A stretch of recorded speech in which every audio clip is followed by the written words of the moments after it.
What's the point of being angry? If you were in the right place, perhaps you would have lived. Even if he was born and had died later, we would have thought it was his fate.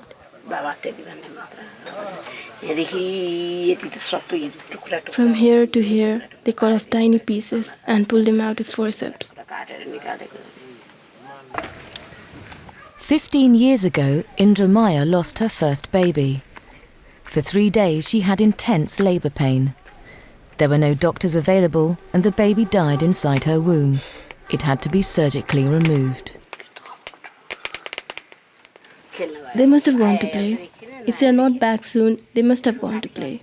The younger one must have gone to play with a friend. I wonder when she'll be back. Even though Indra Maya has come to terms with the loss, she still suffers from anxiety over her 2 other children. But Indra Maya was lucky to survive. Nepal still has one of the highest maternal mortality rates in the world, with as many as 5 out of every 200 women dying in childbirth. And the figures could well be higher. Studies show that 15% of all pregnant women throughout the world are likely to develop birth complications. Without emergency obstetric care, these women could die.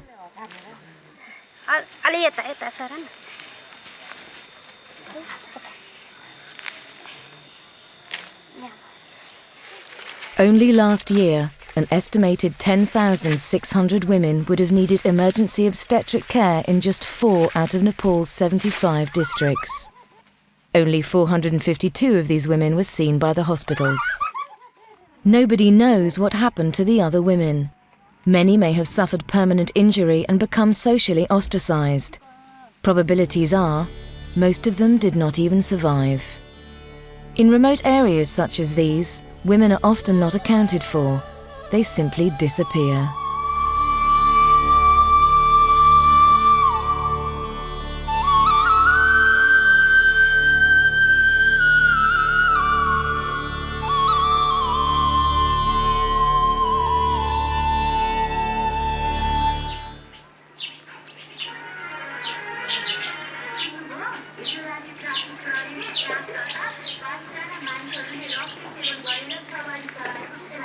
After years of unfulfilled promises from the government, a new doctor has finally arrived at the district hospital.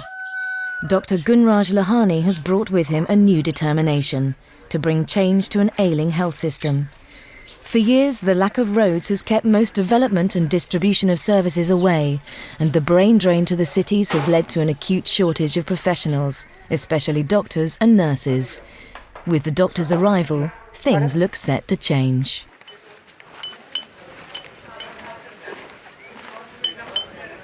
It has just been 2 weeks since Dr Lahani trudged 8 hours up the long misty trail that links the nearest airport to Diktel.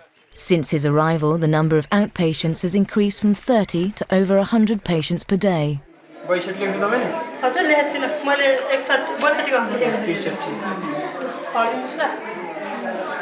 For the women in Kotang, Dr Lahani's arrival is particularly important.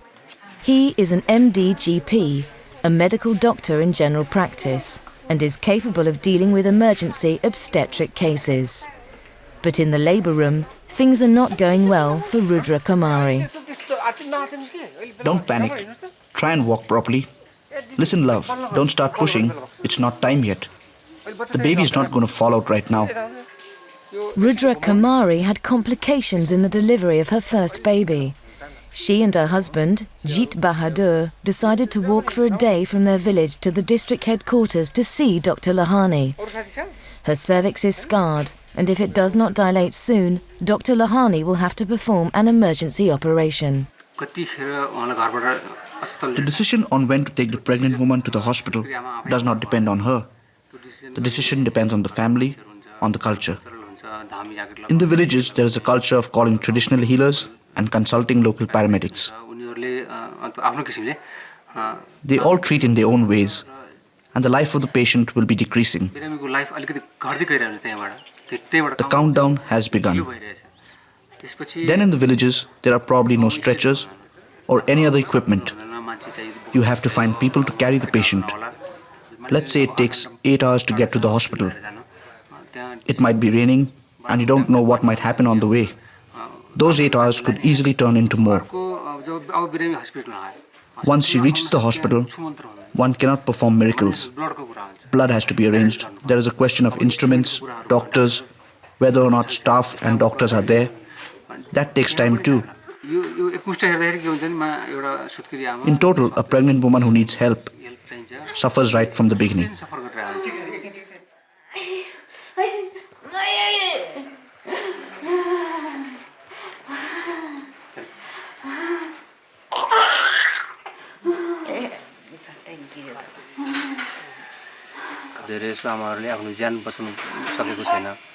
There are a lot of women that we have not been able to save. We are used to babies not surviving. It is very difficult to become a mother, and we have seen many women's dreams remain dreams. It's hard to imagine how the election of one man in the United States, President George W. Bush, could affect the lives of so many women like Rudra Kumari. In January 2001, President Bush reimposed the Global Gag Rule, also known as the Mexico City Policy. This stops US aid going to any foreign NGOs that support or promote abortions. Until recently, abortion was illegal in Nepal. As many as 2,200 women died every year through unsafe abortions. What does safe motherhood mean? It means the ability to have children when you want them, to get proper prenatal and postnatal care, to be attended by a skilled attendant at delivery, to be tested for sexually transmitted infections and diseases, and to be treated for those infections and diseases when they occur. All of those are the regular services of our reproductive health system and those of many other non-governmental organizations. All of these are affected. When the Global Gag Rule is imposed, it doesn't just target abortion, it targets organizations, most of whose activities have nothing to do with abortion. But if they refuse to renounce counseling or referrals or provision of abortion, they lose all of their money. And that's the harsh reality at the field level, that safe motherhood is denied because of abortion politics in the United States.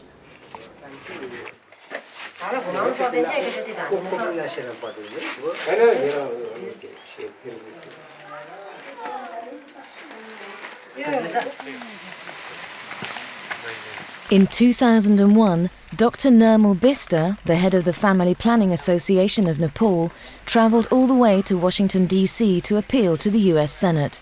He wanted to tell them about the impact the Global Gag Rule would have on the lives of women in Nepal. The American USAID money, when it phased out and the partnership was terminated in the middle of 2001, we almost had to close 3 or 4 of our clinics, and we had to downscale services in some of our service outlets. We had to enforce a lot of redundancies, almost 60 to 70 trained staff. Nepal's health system is heavily supported by foreign aid. But for Dr Lahani, the challenge is irresistible. Everyone asks the same thing. How long are you going to stay? Apparently, doctors do not stay here for more than a week or 10 days. I have told them, I'm going to stay here for 2 years. The difficulties that lie ahead of him are immense. The hospital structure is basic, there is no blood bank, and the equipment is minimal.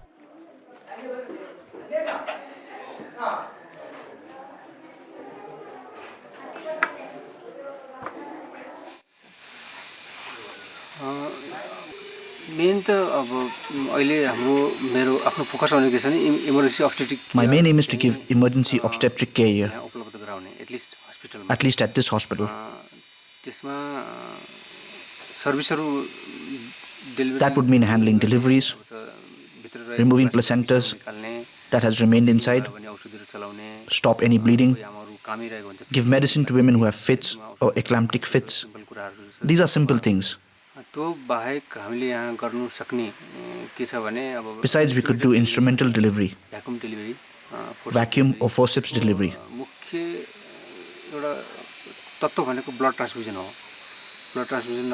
An important part is blood transfusion because we might lose the mother due to excessive bleeding. If we can organize that, we can do cesarean sections, and with it, we would be giving a complete package of emergency obstetric care.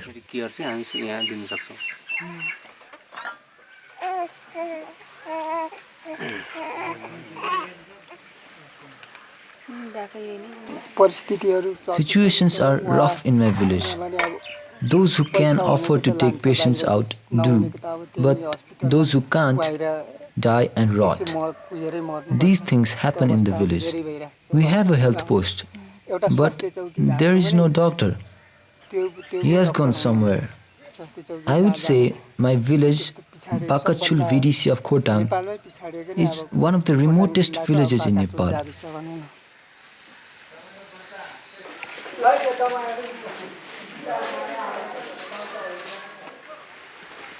Jeet Bahadur brought his wife to the district hospital, but most women in Nepal do not get this kind of support. Families are reluctant to bear the cost of treatment and drugs unless it is life-threatening. Usually, by then, it is too late.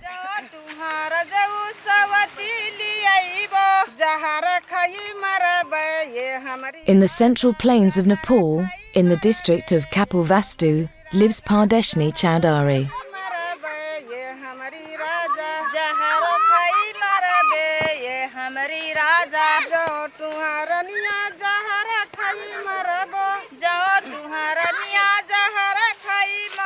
Pardeshni was 15 when she lost her first baby. That was last year.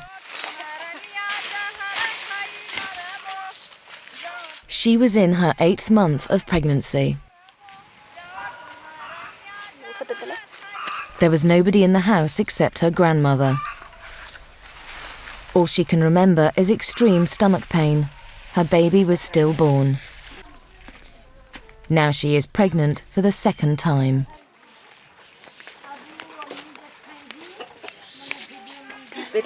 How long have you been pregnant? How long was it, Grandma? How do I know? Was it April or May? May, June, July, August, 4 months.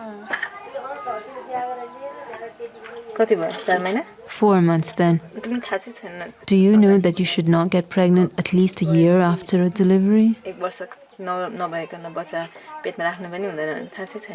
No. How come you don't know? Have you been to the doctor since you've been pregnant? No, Why not? haven't gone. Why not? Because us Tharus don't go. So you stay in the house saying Tharas don't do this and that? What else to do? Say you want to go and go. They won't give me any money. Pardeshni's mother-in-law, Kukri, has 9 children, all born at home without any complications. Kukri does not understand why she has to take Pardeshni to the hospital. We will call the shaman's home, call him for checkup. The midwife here will press the stomach and see how the baby is, if it is dead or alive, where the head and the feet are.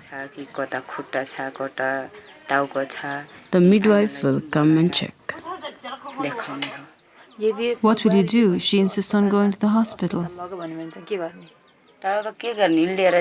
What to do then? Take her. I will borrow money from somewhere. If she says she does not want to have the baby here and wants to go to the hospital, we will take her. She is our own child. If we disagree, she will get worried. Isn't that true? She might cry.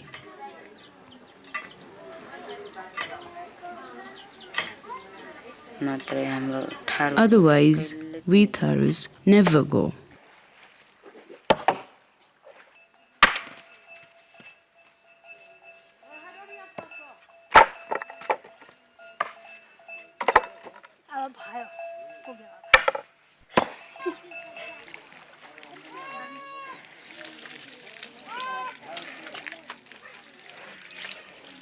But Pardeshni is nervous this time. She would like to convince Kukri to let her go to the hospital.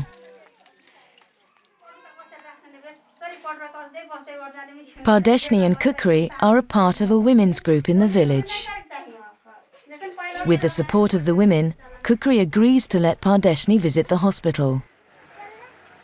The nearest hospital, Bahadaganj, is around 2 hours bus ride away for Pardeshni.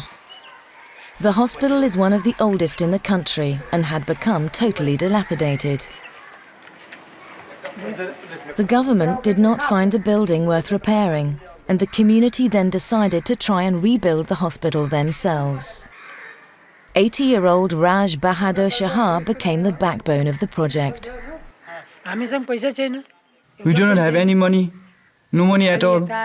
We are collecting money from here and there, asking for donation, going from house to house, selling trees, selling bricks, the wood from the old building, etc. and etc.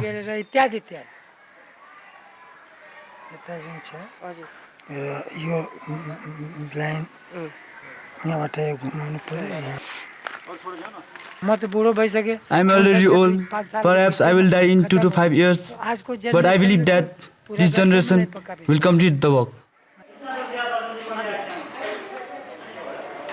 The community managed to build the outpatient department, but they have to look for money for the inpatient building.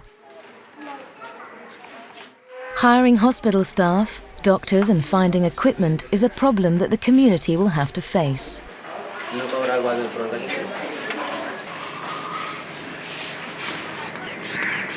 By the time Pardeshni gives birth, the hospital will, it's hoped, be fully equipped.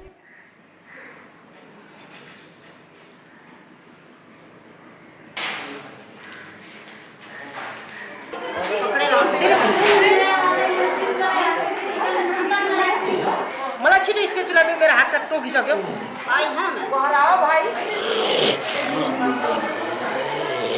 21-year-old Prabhabati Mari is having serious eclamptic fits, a result of hypertension, a danger sign for pregnant women.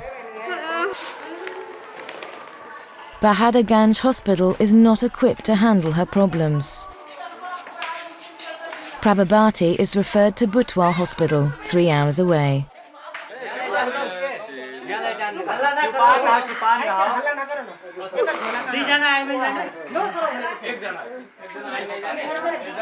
The hospital had the necessary equipment, and both Prabhabati and her baby daughter survived.